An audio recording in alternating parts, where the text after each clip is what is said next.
Hello, everybody. Wow, my camera there was not working. No, I wouldn't be surprised if I just check out of this podcast. Things are just not going well on this end. Anyway, hello, everybody. It is episode 169 of Recotopia. My name is Chris Atkinson, joined by Jeremy Scott. Hey, everybody. And also joined by Aaron Dicer. Idly ho, Skywalkerinos. We'd also like to welcome chat who have come out here to watch us talk about movies on a Tuesday. Today's big recommend is Bad Education. Let's Skywalk. Let's go on to our small recommends. Jeremy, what you got? Oh, boy. Let's start out nice and light. Cheery. I caught the new HBO documentary Surviving Ohio State, executive produced by one George Clooney. Let me start by saying this is a heavy fucking watch.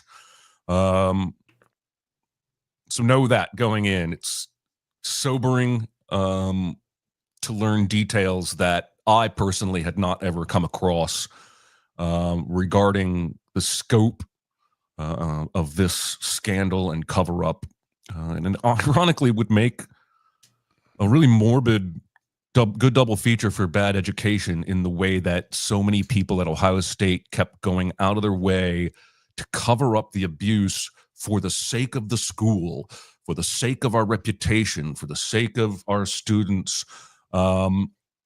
Just some bullet points that were shockingly new to me. 177 known victims of this Dr. Strauss man. That's only the ones who came forward. They suspect it was likely thousands over 20 plus years. This is a man who was known by everyone in male athletics to shower with athletes and stay in the shower for more than an hour as athletes came and went. He once got out of the shower when the athletes were done, was halfway dressed, and another group of athletes came in to shower, and he went back in the shower and claimed he had missed a spot. This is a man who did a hernia test on virtually any male patient he saw, regardless of why they were there. There's a hockey player in this documentary who takes a puck off his foot and goes to see this man, and the first thing the man does is touch his crotch for a hernia test. In quotes, hernia test. The things he's doing during the hernia test are not a hernia test. Yeah. A man in the documentary says he told Representative Jim Jordan about it, and Jim Jordan said, "It's Strauss.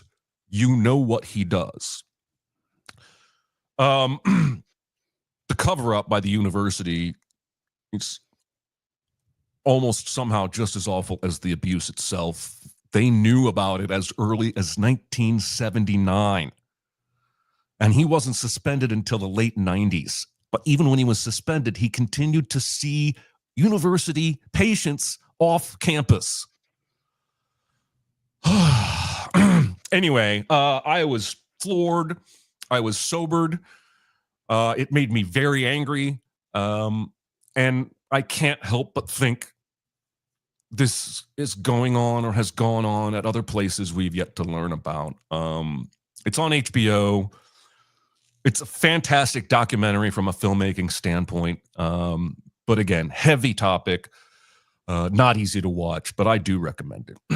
Yeah, I love these, like, oh, you know how that person is type of waving away of things, because then it puts the onus on the victims immediately. Like, it's like you knew this person was like this, so why did you go towards them or whatever? Like, why can't we go after the person who's like this? Why can't we eradicate that problem?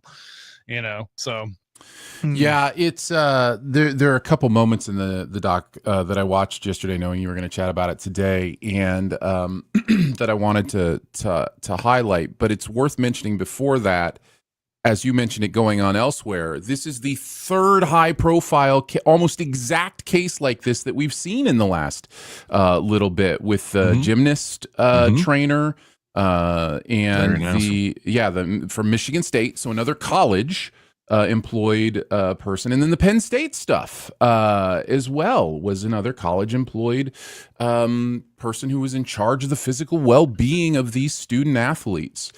Two of the points that really stood out to me was a point that was made over and over again about how because it were these big guy wrestlers that nobody believed them, that it was like, well, why don't you just knock them out? Yeah, right. A bunch of these guys, I've seen these guys take people down. Like they're going to let some guy do that to them, and just completely misunderstanding power dynamics of psychology, right? There are physical power dynamics and there are psychological power dynamics, and people sometimes don't understand how those apply to each other in that way. And the other thing was how it went into the cover up, and just that to this day, these people are still trying to get justice. Against Ohio State. Lawsuits still going on. So it was kind of mind-blowing to me. I mean, I'm sure they talked to their lawyers and were like, can I do this documentary? Can I sit for an interview? But just to be able to tell their stories even as this is ongoing is, I think, really, really important. It needs to be heard. We need to hear these stories as hard as they are. So that we can affect change, so that the next person knows I do need to be stronger. It was sorry, this documentary is so infuriating. It was only until a non-athlete turned him in that things really started to change, because the non-athlete didn't have a job to lose, didn't have a scholarship to lose or anything like that. And it's just, there's just so much of that stuff in this doc. It's worth watching for sure. Aaron, what do you got? Hard to follow that up, but I will do it with a Brazilian silent film from the 1930s called Limite. This is almost as fascinating behind the scenes as it is on the screen. This was a 22-year-old Brazilian philosopher, if you can say at that age even, but somebody who was, very thinky, and he was like, oh, I like movies, I'm going to put something together. It was the only film he ever made, and it was almost lost to time. But what it is, it tells us a story of two women and a man who are adrift in a boat. And the movie tells each of their stories and how they got to this boat, and asks the question as it leaves them floating in the ocean adrift, is it worth it to escape what they escaped to be floating adrift in an ocean? And there's some really interesting thought things going on here. There's some really interesting editing and shot combination to give tone, and I was really impressed with this movie. And it's kind of one of those to dig up. I know Scorsese was pretty key in its restoration. There still is one, they think, 5-minute chunk that is missing from the movie, and there are a couple parts where what they do have is really worn. But it's on Criterion. It's well worth a watch. I believe limite means like limits in Portuguese, and the idea of what are the human limits, what limits are we willing to go to escape the things we hate, those kind of things. So I was really fascinated by this. It's a nice, easy one to pop on Criterion and feel. Never have heard of this. I have to check this one out. You've been on quite the kick, haven't you? Going way back. Is this something you've been just doing, or is it a coincidence? Or? So generally, when I tick off my watch list, I will tick off the borders. So anything in the current year will go first. I'll tick that off, and then I'll go back to the earliest part of my watch list. So I just refreshed my watch list. I just got through the previous watch list, so I refreshed with a bunch of stuff, and so that's why I'm in the 20s and 30s right now, kind of checking some stuff off. So yeah, nice. Yep. My small recommend is definitely probably truly a small recommend. It's called Stick. It's on Apple TV, and I think in particular you two would love Stick because it's a golf comedy sitcom type of thing. And also Jeremy, the character in question who is getting trained to be a pro golfer is from Fort Wayne, Indiana. So I just thought that you might find that interesting. But I do.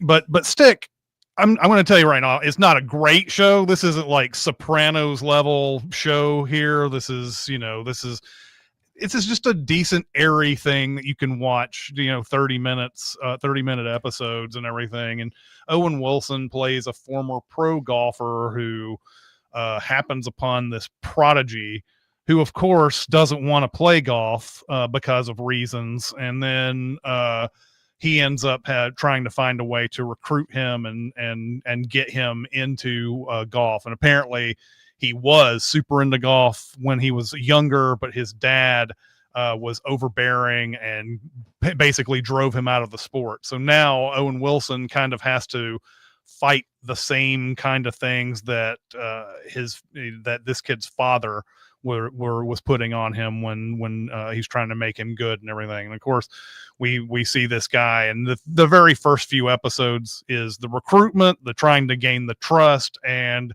also going through these amateur tours.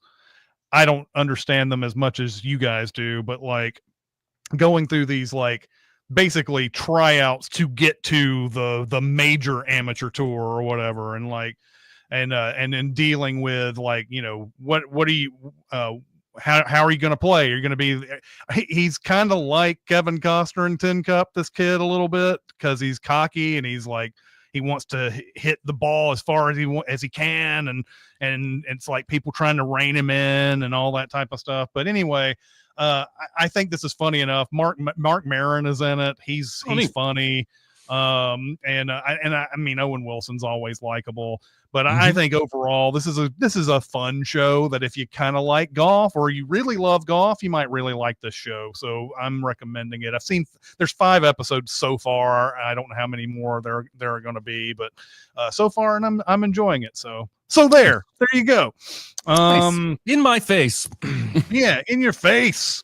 All right, let's go on to our big recommend, which is Bad Education, and this is Jeremy's pick. So Jeremy, take us away.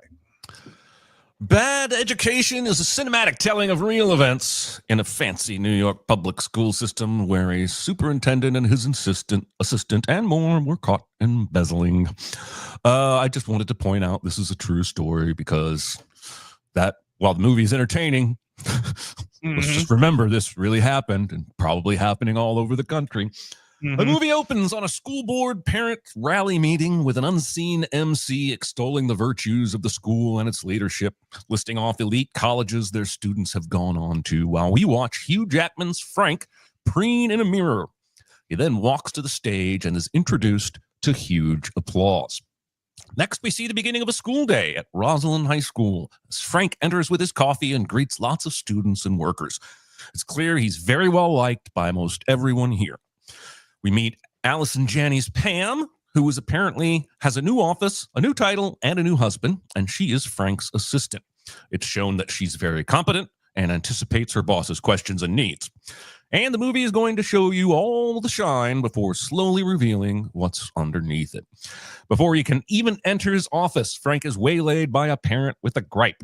She's pissed because a teacher wouldn't let her son take a piss and ended up almost pissing himself. He diffuses the situation by listening and responding with genuine and charming conversation. So the movie is working very hard to show you he's very good at his job, and everyone likes him. And the people that don't like him, he wins them over pretty quickly. As we tour Frank's office later, we learn he apparently met Geraldo and is obsessed with lengthening its lifespan, if you judge by his magazine subscriptions. When a student, Rachel, knocks on Pam's door, Frank offers to help her. She just needs a pull quote for the student newspaper. He talks to her about the skywalk they're building to help the students get from one building to the other. Frankly, it's absurd that this is even something everyone's excited about building. Like, from the get-go, the skywalk sounds like the least necessary thing for a school ever. She thanks him and comments about this article just being a puff piece, when Frank then gives some of the most regrettable good advice he will give in his entire life by telling her it's only a puff piece if you let it be a puff piece, and a real journalist can turn a puff piece into a story. Next, we meet Ray Romano's school board president, Big Bob Spicer. He just can't believe how much people are paying for houses in the area just to send their kids to this school system. There's an interesting moment here, too, where the school board members, where Frank is momentarily distracted by a woman's expensive jewelry instead of what she is saying. On the bleachers later, Frank muses to Pam about how much Big Bob Spicer might make at his day job. He talks about maybe skipping book club tonight, but Pam reminds him the women at book club adore him, and they all tell 24 other people about him. They also talk about the next budget vote for the Skywalk, and she disgustingly feeds him a bite of her pastrami sandwich. After book club, the host mother basically comes on to Frank, but he pulls away and plays with his wedding ring, saying her memory is still very fresh, when the opposite is true. Then he goes back to the office and finds Pam working late. So they do some drills where she tells him students' last names, and he tries to tell her everything he knows about that student. The next scene, we see that pay off when he's meeting the parents of all these students, impressing them with his intimate knowledge of their kids' classes and interests. And I'm not sure he's the greatest, but this guy is a pretty good showman. We next get Rachel asking Pam about contract bids and the Skywalk Bridge. Pam pushes back a bit, says the Skywalk is a great project, and then she gives some PR sound bites. Undeterred, Rachel asks if Pam has the bids handy, but they're in the basement. Undeterred, Rachel says she has next period free, so Pam reluctantly gives her the key. While Jenny, Pam's niece, makes copies for Rachel of the paper she found in the basement, Rachel fixates on a disgusting leaky ceiling tile and is told it's an old building, so we get leaks sometimes. This doesn't appear to make much sense to Rachel. Next thing you know, we're in Vegas, baby, where some people are having fun and gambling, but Frank is attending an educators conference. After a speaker finishes, Frank stares at the pastries and the carbs he is not allowing himself to eat these days. He goes to a bar for a drink and ends up recognizing the bartender as a former student named Kyle. Next, they go to dinner together and are catching up. Not long after that, they are in Frank's hotel suite, and after some light conversation, Kyle approaches and kisses Frank, and we are led to believe they do the sexy time. Rachel returns home with some pizza for dinner, and her dad asks about her day. He muses about the school looking for someone in development, and she says, "You're overqualified." And all we know at this point seems to be that he has lost his job. Later, in the dark, Pam is deleting items from a spreadsheet when she's startled by the janitor. We cut to her hosting a party at her awesome house on the water as her friends suggest her husband must be making bank. Jenny, Pam's niece, asks if there's any way Pam could help her get a PlayStation for her kid. She promises to pay it back. Pam says, "Just put it on the card. It'll be reconciled at the end of the month. I've been doing this a long time." Rachel's editor thinks her story is too complex and not the style of the paper, and he changes her headline to be a puff piece headline. Back at Pam's house, we see a man taking measurements before he goes to a hardware store and makes a large purchase. He then visits several other stores of the same chain, making large purchases, all with a Roslyn Public Schools credit card. An ACE employee suggests the volume of his purchases across several stores qualifies him for a preferred account that would include direct shipping. However, an ACE hardware employee connected to Big Bob Spicer suspects something is amiss because the guy used a home address and not the school's address, so he brings his concerns to Bob. They do some simple, basic discussing and realize that the name on the card is someone related to Pam, and the next morning, they're waiting for her in the office. Frank is actually, at the time, sitting in a beanbag chair, surveying sixth graders about their experiences, but is interrupted by a concerned secretary. Then we cut to an emergency meeting where board members are discussing calling the cops or the mayor, while Frank stares silently into space. He says, "I should have caught this." Meanwhile, Jenny confesses to Pam she spent a lot more money with that card than just a PlayStation. And Pam says, "Don't worry, Frank will fix it." Jim, the school's auditor, it's Phil. I don't know why I wrote Jim. Phil, the school's auditor, is looking over the books and losing his shit. He reveals to Frank that Pam took $223,000 that they know of, but the real amount is certainly a lot higher. Frank goes back to the school board and tells them the sum total is $250,000. And initially, they're all angry and want to turn her in. But Frank makes a plea that they keep it quiet to preserve the school's image and its future funding and chances of their school's kids getting accepted by awesome colleges. He even ties in the future of the area property values. This is how cover-ups work. It works, and he sells them on the plan to keep it quiet, have Pam pay them back, and have her resign and sign an NDA. She's confused. Frank says, "You stole from the school, Pam." She still looks confused and shocked. After she leaves, she repeatedly calls Frank, but Frank doesn't answer. And if you've been paying attention, I bet you can guess why. Instead, he calls Kyle and tells him he just wanted to hear his voice. Pam drives home in her Corvette and screams at her son who used the card at all the hardware stores. She tells her family, "I stole, we all did," and then she actually puts some of the blame for her theft on her family members. The next day, while cleaning out her office, Pam is approached by Rachel, looking for the basement key again. Pam asks what she's looking for. Rachel says the skywalk is super expensive considering everything that's falling apart in the school. She also says there was also a pizza oven, and Pam snaps at her and says there's nothing to find. After reminding Pam the purchase orders are public record, Rachel is finally given the key. Pam tries to get Frank's attention when he arrives, but Frank completely ignores her and locks his office door. Pam grabs her a box of personal items and storms out. Later, Frank has a meeting with Jenny. He says they want to transition her to the special utilities department. He promises they're just doing some shuffling of personnel. She then threatens to tell the world about the firing of Pam because she does not know who she's talking to. He stops her in her tracks by complimenting the necklace she's wearing, which he's pretty sure is new. Now Jenny has no leverage and accepts the reassignment. And yes, her new office is in the basement and it sucks. When the school board spins Pam's absence as something due to a serious disease, people start sending Pam baskets and flowers and offering her money. But the board makes just a quick statement about her leaving at the next meeting and then immediately moves on to a graph of how many of their students are at kick-ass colleges. Rachel begins making the rounds, offering donuts to construction company employees as she tries to track down the truth about all the bids for the skywalk, while Frank has a cosmetic procedure done to his face. When Rachel's dad comes into her room and to tell her it's time for dinner and sees what she's working on, he realizes she's onto something and asks, "Have you called any of these companies?" Frank and his new surgery scar wake up next to Kyle, and he has to get going. But Kyle suggests Frank should maybe consider moving to Vegas. Rachel takes her father's advice, and he assists her, and they start calling the companies on these bids and invoices.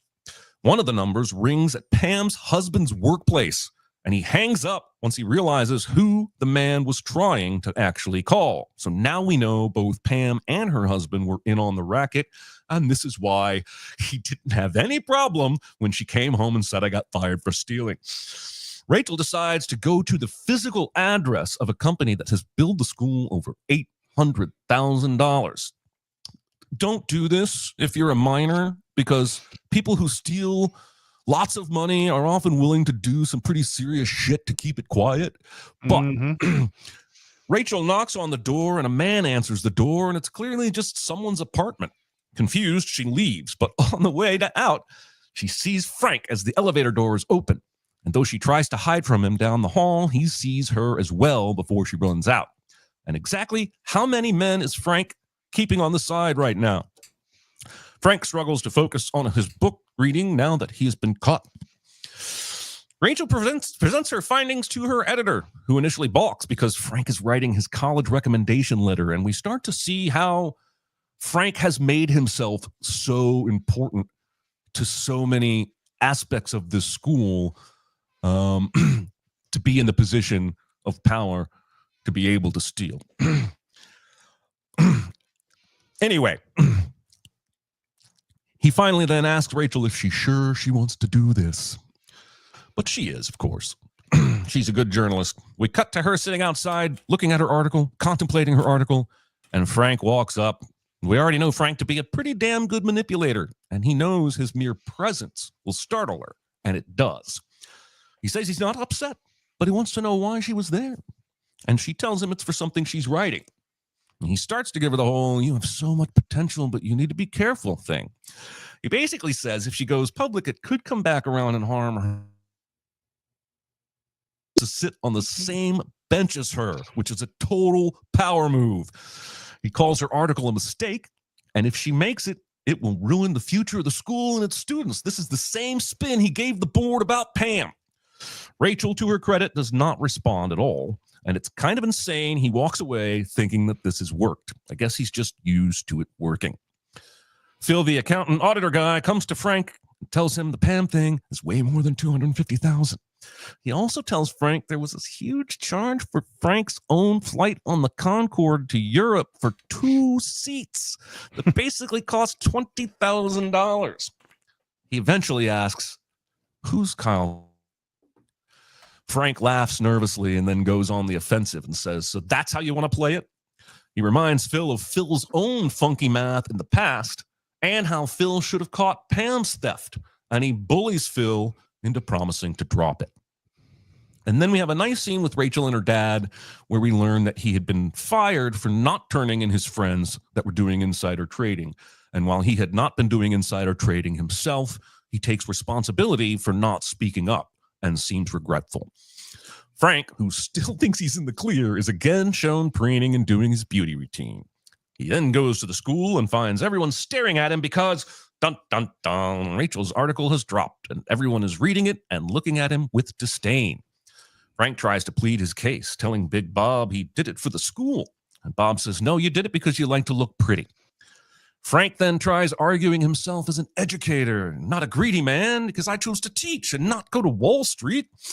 Bob tells him they've scheduled a meeting. They're going to make it public, which, as an aside, is kind of weird to me. It's all over the school. It's obviously public already. But whatever. As a last gasp, he yells to Bob, "I can still get your daughter into Harvard." But Bob merely says he wishes him peace and leaves. Somehow, instead of leaving, Frank ends up in front of an auditorium full of angry parents trying to get them to vote for the budget and forgive his misdeeds. I don't even understand how he was allowed back on campus. He seeks solace in his office that is still somehow his, only to find the concerned parent from earlier and her son. The teacher that she was angry about had continued treating her son poorly after the last meeting. The kid tries to read a letter he wrote to Frank, but Frank gets upset when the kid can't pronounce the word accelerated. He gets out of control, and when the mother calls him on it, he goes off on her, still believing himself to be a noble educator. Pam enjoys a cigarette on the beach as the authorities arrive at her house. We then see them questioning her, and they strongly imply if she helps them go after more fraud, they could keep her family out of trouble. Frank then suddenly shows up at Kyle's house unannounced, but Kyle's overjoyed to see him because Kyle is naive and Frank is a liar. They go out for the night, and Kyle convinces Frank to dance with him. We see Pam driving and then handing over tons of files to the authorities. We then see Jenny get arrested and Phil getting arrested before we catch back up with Frank and Kyle arriving home from the club. Frank hears the sirens approaching before Kyle does and says there's $30,000 in the top drawer of the dresser. Kyle doesn't understand what's going on and keeps asking what's going on, and eventually Frank gets out of the car and is tackled and arrested. We see Frank's husband being questioned, who says, "We printed pamphlets and handbooks for the school and such," and he takes all the blame for being the sole employee of the fictional company and says Frank knew nothing about it. But he's devastated when told of and shown proof of Frank's relationship with Kyle. At court, we see Frank brought into a scowling gallery that includes Rachel, good for her, and he takes his seat as the defendant. No one is really spared from collateral damage, as even Big Bob has dog shit left on his doorstep. But we do see the workers at the school finally cleaning out the old moldy ceiling tiles. We see Rachel at a desk with an editor nameplate. And finally, we see Frank in his prison cell, where he still reads fine literature and does a full preening routine in front of a mirror.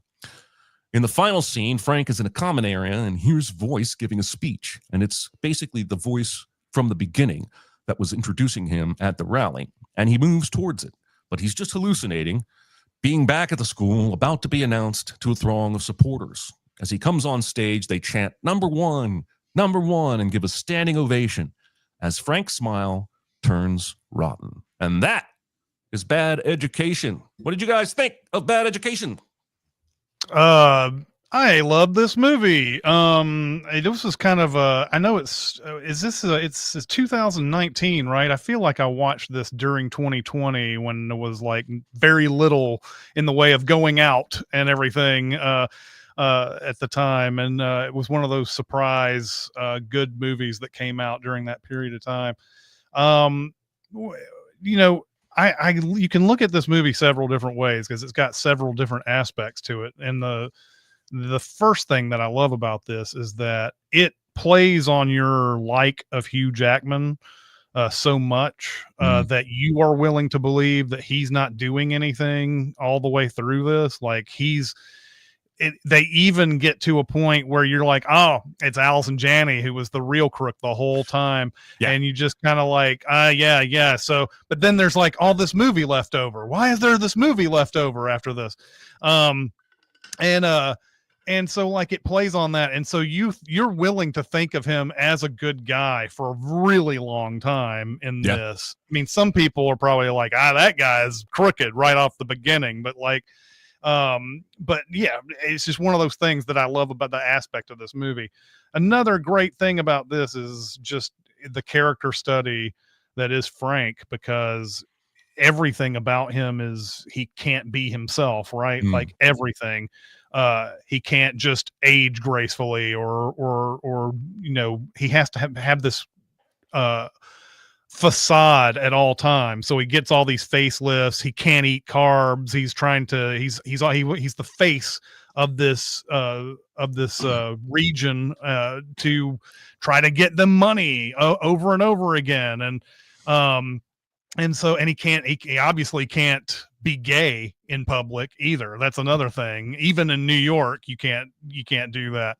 And so like everything about him is kind of a lie. And like, you can tell it's somewhere in there is an amazing educator, but it's someone who lost patience a long time ago with everybody else going out and getting the money and the glory.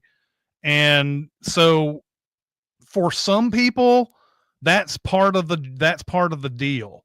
In fact, for most of these people, it's part of the deal. They know they're not going to get money. They know they're not going to get glory. But for some people, it's just not enough. And for him, that's what happens. That's when he starts sliding. Whenever that started, you know, probably in the 90s or whatever, it probably started for him where, you know, if I like skim off the top a little bit, nobody's going to notice. Oh, I can skim even more. Okay, nobody's going to. Now everybody in the town is benefiting from what I'm doing. How would they ever say no to this just because I'm taking a little bit of money? Look at where their kids are going. Look at how high their homes are going for when they're selling it. You know, that is exactly, you know, you mentioned in there, it's exactly how a cover up happens, is when you involve so many people who would otherwise call you out on your bullshit, but then realize how much they have to lose in the end. It's a great, I think they do a really good job of building all of that and everything. But yeah, in that very end scene, you can, or not that very end scene, but that end scene with the kid and their mom, you can see exactly what happened to him right there. People coming in thinking their kids are a lot more special than they are, and why can't you teach them? And you're the one that's responsible for this. And, you know, like, you know what? Sometimes your kid isn't a Harvard material, and that's okay. And that's sometimes what people don't get through their heads in all of this. But again, most people would be patient with this and just say, well, we'll just keep on trying and see what happens. Not this guy. This guy takes it as a personal affront when you don't know certain things. And yes, clearly the mom wrote the letter. He doesn't know the word accelerate when he gets to it. Accelerated. He wants to go into an accelerated program and doesn't know the word accelerated. You know, it's one of those type of things that he's probably dealt with 100 times, but whereas most people just say, yeah, we'll keep on trying to do the best for your son and everything. He goes on this long rant about a race car and finally gets him to say the word accelerate right, because it obviously irks him so much that the kid can't say the word right. So I love how that character is built in this. The other part of this is the investigative journalism part of this. The reason why a lot of time it seems like we never question why a certain entity out there is doing so much better than everybody else. We never question it. We'll never question whether or not there might be a crime involved behind all of this. When one school system suddenly shoots themselves up this meteoric rise from nothing to number 4, I believe they're at in the entire, is it in the country? Or is it they New were York? Actually in real life, they got up to number 6 in the country. They were the number 6 ranked high school in the country. So they're trying to get to number 1 in the country with the skywalk, which again, I don't know how that factors into being, and maybe it's just the fact that they have so much money and that people are just willing to go and move to this place because of the reputation it has or whatever. But there's a reason why a lot of these newspapers and media outlets don't go after these people, and it's they don't want to know. They don't want to know about they think that there's a lot to be said about the reason why our media is controlled by all these rich people now. They don't want to know. They don't want to investigate these things because that's the capitalistic society. This is a positive story. Why should we ever ruin that? That's the American way. And so of course nobody looks into it when stuff like this, like it's ridiculous when you read it, like what they're doing, how much money they're getting, what they're building with it, and nobody wants to go and investigate it. And you're right. This girl Rachel walks in just wanting a stupid quote about the skywalk, and he comes in and he's like, there's not any just puff pieces. You want to go out again, showing how great he is as an educator, showing hey, go out there and find the story. He doesn't think she's going to find the big story. Yeah, but he does think that the story can be better than what it is. And of course, yeah, she goes and investigates and does the work. That's the problem. Another problem with journalism is that you have to do the work. You have to go in there and read some very boring things and find something and then make calls and ask questions and be a bad guy. And that's not in a lot of people's DNA. They have to go and be an asshole to a lot of people, trying to be as nice as possible, but anyway, I love the investigative journalism aspect of this because it shows very much kind of like in All the President's Men or something like that, how you do an investigation, how you do a journalistic thing. And so I love that aspect of it too. And so, yeah, this is a great movie. I really, really, really, I think I liked it better this time than I did when I first watched it. Yeah, this is an incredible watch. It's perfectly paced. The information is given so well. Chris, you hit my main 2 things. I'll just touch on them briefly again. The way it delivers its information is so important. The way it holds the information about his, double dealings and other things is so important. Not just to trick us, not just to have a whammy, not just to have a twist, but because it's important to the story that we understand how he is perceived, and not just perceived, but there's an authenticity to him being a good educator. By all accounts, Frank was a great educator. He got stuff done. He provided a good environment for students to excel.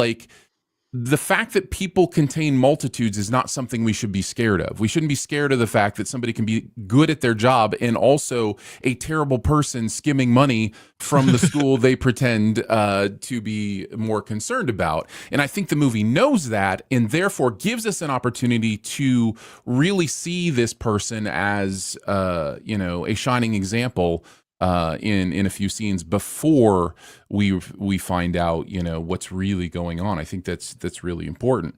And then the other thing you mentioned that I also wanted to bring up is the journalism part. I'm such a sucker for a journalism movie and journalism storylines.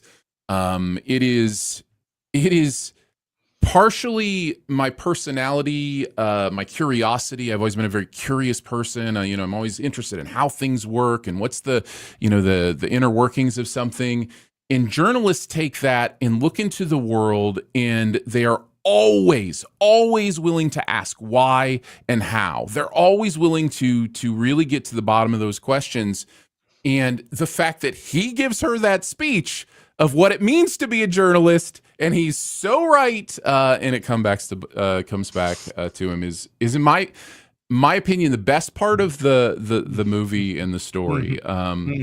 I also wanted to mention the bookending scenes with the little boy. I think they're, purposely a way to show us the two different versions of this personality type.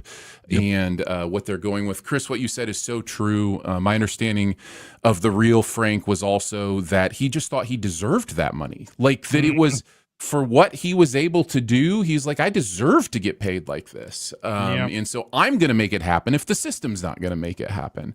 That was kind of his You'd be approach. surprised how much theft happens because someone thinks they deserve it. Yeah. Oh, yeah. Well, the human ability to rationalize and narrativize the world around them is astounding. I mean, it's just story after story of people who just, well, this is how I saw the world, and I'm not a bad person. This is just the way it is, you hear it in story after story. Is it wrong to steal a loaf of bread to feed your family, Bart? Is it? I do want to spend a little bit of time talking about as you dig into the real part of the story, some differences that I think are valuable to bring up. And I will say that I don't hold it against a movie for changing things. A dramatization. I really don't. The important part is for the audience to know going in, when you see a dramatization of true events, don't ever expect that's exactly how it happened. Right. Ever. Right. See a documentary if you want to be closer to how it exactly happened. But if you're watching, even then, but if you're watching a movie, throw what actually happened out the window, do your research afterwards, enjoy the movie for what it's trying to tell you using this true event as a launching pad. And I say that primarily because my favorite part of the movie is kind of completely made up. The student paper did do a piece on the Alice Janney character, writing some sort of letter or something that was kind of key, and some other investigative journalists at actual newspapers, kind of digging into this. But there was no Rachel, or whatever I think her name was Rachel. There was no meeting, where he was like, you should do better journalism. Like that never, happened in any way, shape, or form. And by all accounts, they were so blatant with this that it didn't really take much of an investigative journalist to bring. Like that part is true. They just bought whatever they wanted on the school card and just thought nobody would ever, dig in and pay attention. From what I can tell. The other part that I think is interesting to think about, interesting to talk about, and worth a discussion at some point, maybe not here today, but is Frank's sexuality, because he has said often that he is attracted to both men and women. He never considered himself a closeted homosexual. In fact, he said he was out when all this was happening, that people knew that he had a homosexual relationship, and that his partner knew that they were in an open situation and all that stuff. So there's a really interesting thing the movie is doing with taking his sexuality and making it part of the repression, the plot, what you were saying about the character work. And I understand why the movie is doing that, But as different as it appears to be, at least from his perspective of his own sexuality and what the truth was, it's worth kind of thinking about that. And what does it mean when a movie takes a sexual preference or sexuality and shifts it a little bit to make their own points or whatever the case may be. And as terrible as his actions were, it's worth thinking about those things. And I'm sorry, it's a weird thing that movies have to do a lot of times, where it doesn't trust an audience maybe to. We've just told you that he can't. He has to put up these appearances. He can't eat carbs. He's all these different lies. What does that say about our character, that he's open about his sexuality? You know, it's one of those things that movies I feel like they do that so that you're, but wait a minute, that you told me he was this thing. How can he be a lot of things? I just think it's thematic. Like you mentioned, Chris, your first, thoughts after I was done with the summary. I think this movie is about how we see ourselves and how other people see us, and the identities we try to create for ourselves and the identities other people create about us, and then how those compare to the truth. And so I think making his sexuality closeted in this movie, I'm not gay. I can't speak to whether or not that's something that might offend a gay person to do that for thematic reasons. But I think it was clearly done to underscore those themes of hiding who you really are from the people around you. Yeah, definitely. I also think it's worth pointing out there's a title card at the end of the movie that says Frank still receives $173,000 a year because of some weird freaking New York pension loophole. And then IMDb says Pam, who died unfortunately, Pam also received $54,000 a year, and she gave half of every payment back to the school to try and repay what she stole. Yeah. Both those things appear to be true, and that was actually I had written down for my last thing was that's just wild that it's hard for me to understand if you're in a situation where your pension is going to be almost $200,000 a year. Like, what are you stealing for? Like, what do you need? Like, there's a level of discomfort with our value as assigned by the dollar signs that I think a lot of us have to just get over, like it's so hard. It's that scene in Chinatown, right, man? Like, it's like, what can't you afford? And it's like, it's not about what you're able to afford. It's about the future, Mr. Getz. It's the future. But sometimes it's not even about the future. It's just about, I really truly believe it's all about deserve. I deserve this, and it doesn't really matter what I can use the money for. It's more about like, that's in my bank account. Look at that. That's amazing. So a couple other things. I'm surprised I haven't seen some other things that Ray Romano has done since Everybody Loves Raymond and all that. But he's become a terrific dramatic actor. Like I saw him in that. I think he was in The Big Sick. He was really good in that. And then he's been in a couple other things that have been really acclaimed. And he's great in this too. He's really, really, really sort of acts that, he wants to have success, but he doesn't want to have success to the point that someone's cheating for him. He's clearly got a line. It takes a long time to get to that line, but he clearly has a line, and I love that about it.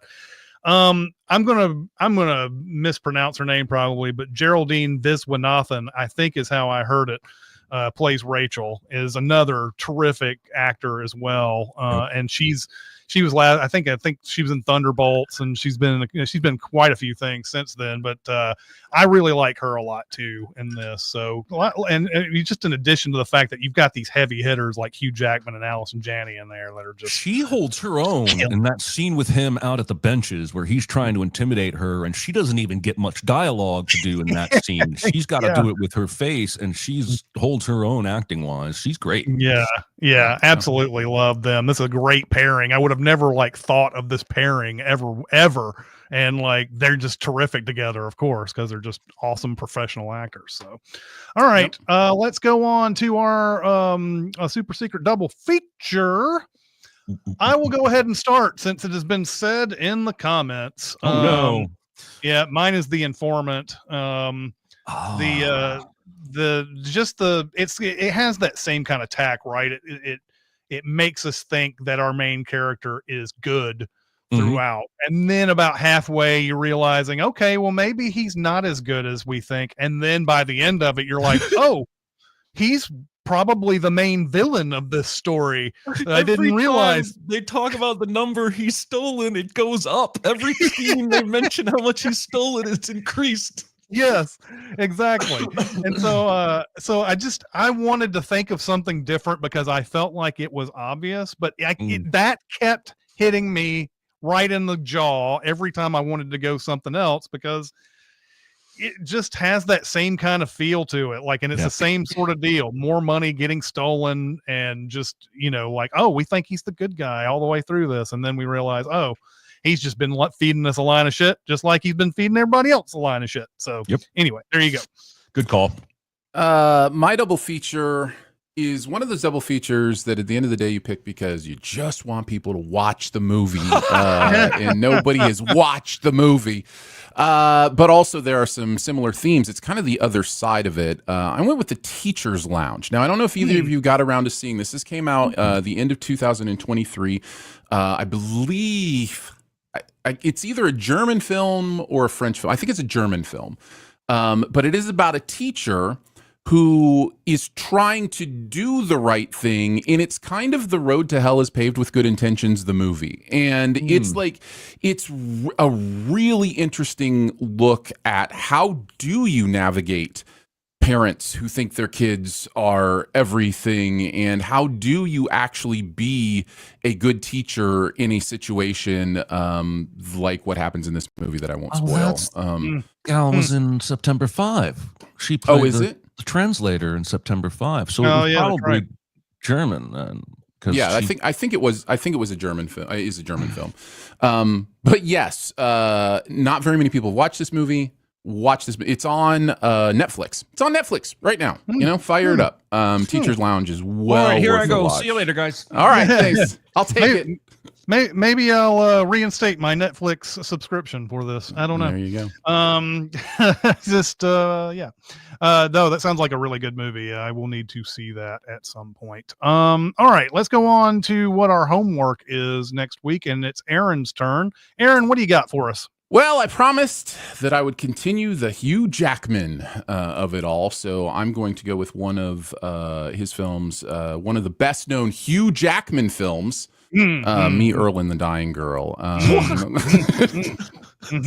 Is he in that movie? Oh, yes.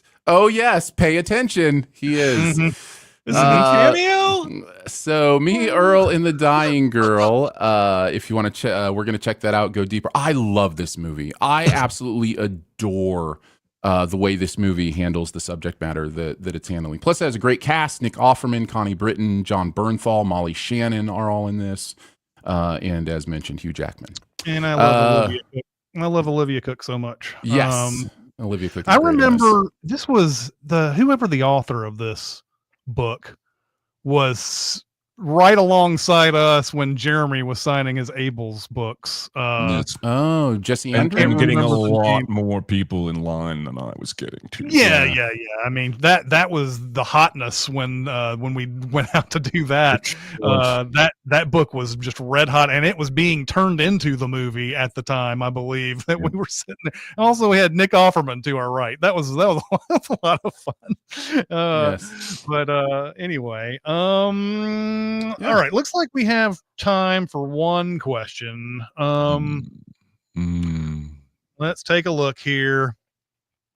A lot of times we hear about people rewatching in adulthood a movie they loved as a child and it not holding up at all. Do you have any experiences of the reverse of a movie you thought was lame as a kid but now think is great? I had a hard time with this question. But not so much as a kid, because any movie I thought was lame has usually held up as lame when I was a kid and like watched it later or whatever. And so I've had a lot of the movies that I thought were awesome turned out to be lame. But Probably the biggest turnaround I've ever had on a movie is Pan's Labyrinth. Mm. I didn't like that movie, and I think I didn't like it for just a lot of, just silly reasons. And then ultimately I watched it again. I forced myself to watch it again, and I really, really liked it. I'm not a big Guillermo del Toro fan in general, but I felt like I probably gave this one short shrift, and I really liked it on the second roll around. And then probably the youngest I was watching a movie I thought was lame was Starship Troopers, because I didn't really get it. I didn't get what Paul Verhoeven was going for in Starship Troopers. And then over time, you start hearing what people think of that movie and what the themes of the movie are about. You're like, oh yeah, okay, I get it. I don't know if it's great after you tell me that. It's kind of like Showgirls. I don't think it's great after you've told me this, but I do like it. I do appreciate it more. So anyway, what do you guys think? I guess, do I ever answer a question traditionally? This isn't one that I saw as a child and thought was lame, but then as an adult saw it again and thought was great. But something that I watched regularly over the years from childhood to adulthood that I started out hating and grew to love. And that's the 70s musical Scrooge with Albert Finney. And it is a Christmas Carol. And as a kid, I didn't know any of the actors, and there were songs, and I didn't like it. It felt epically long, too long, and every year, Mom and Dad would put it on and show it to us, probably trying to teach us morality or some shit like that. And as I got older, late high school, early college, I not only started to recognize the actual quality of the film, this is the same time I'm becoming a film buff, right? My brothers come home from college and introduce me to some awesome movies. I'm sneaking out to the theater without my dad knowing. And so as I start to watch it as a film and as a new film lover, instead of something that was hoisted upon me in my childhood, I start to appreciate the quality of Albert Finney's acting, the quality of the songwriting, the cinematography, the tone choices. And so now it's something that I, again, watch annually on my own. It is really long, still. But I have come to thoroughly love it. It's one of my favorite movies. So, yeah, this was hard for me, too. A lot of times you'd think this would be like, older movies, but I fell in love with older movies. Or like you said, Jeremy, like musical. I loved musicals as a kid or whatever. The one, though, that I just never really got was Field of Dreams. I was 14 when it came out. By the time it was on video, which, again, I didn't go to movies and movie theaters until later in life. So, I was like, yeah, I guess, yay, baseball? I don't know. Like, it didn't really hit me in any kind of interesting way. And then I remember seeing it later in life and go, oh, this is about fathers and sons. And like, I just wasn't, I wasn't like, I was expecting, Hoosiers, but on the baseball field or, something. I was expecting a sports movie, and it's not a sports movie. Even though, it's about a baseball field. So yeah, that one kind of came back to me. I was like, oh, I see the craft here. I see what's going on. This is, really well done. So that's the one that I should have known. You should have known when he said, is this heaven? And he's like, no, this is Iowa. Nothing is as it seems. That's is right. what you should have taken from that. Should have had the message. Quick rundown of the chat. Nolan says, I thought Titanic was lame as a kid. That's okay. You can think it's lame as an adult too. Lollipop Shoes. I love Pan's Labyrinth. I think it was mismarketed and people didn't know what to expect. I think that's true. Nolan says, I thought Rango was bad also, and I haven't gotten around to watching again, but everyone says it's great. I don't like Rango either. R1MA78 says, I thought Arsenic and Old Lace was lame. How dare you? My dad loved it, but I never watched more than 5 minutes in the 80s. I think that means you like it now, maybe. Tatsu says Mulan 2. I hated it at first, but now it's my third favorite Disney of all time, although I wasn't a kid. Wow. Mulan 2. Castro says, I want to say Fantastic Mr. Fox, but I haven't actually rewatched it yet. Please rewatch that movie. Castro, Fantastic Mr. Fox is great. Josh Zero says, I'm going to go with The Wizard of Oz. Oz when I was a kid. This was eye rolling bullshit. Then my wife made me watch it again in the late 2000s, and then I got it. And then let's see. Also, he says Enemy Mine with Dennis Quaid. That was just a knockoff of Star Trek or Wars, but yeah, it's okay. Not blowing my balls off or anything, but not bad. And then Lollipop says Rosemary's Baby. Teen me did not understand it and thought it was slow.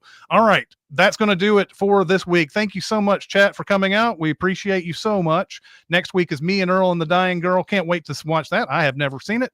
But yeah, that's going to do it for this week. We'll see you next time. See ya. Bye, guys. Bye.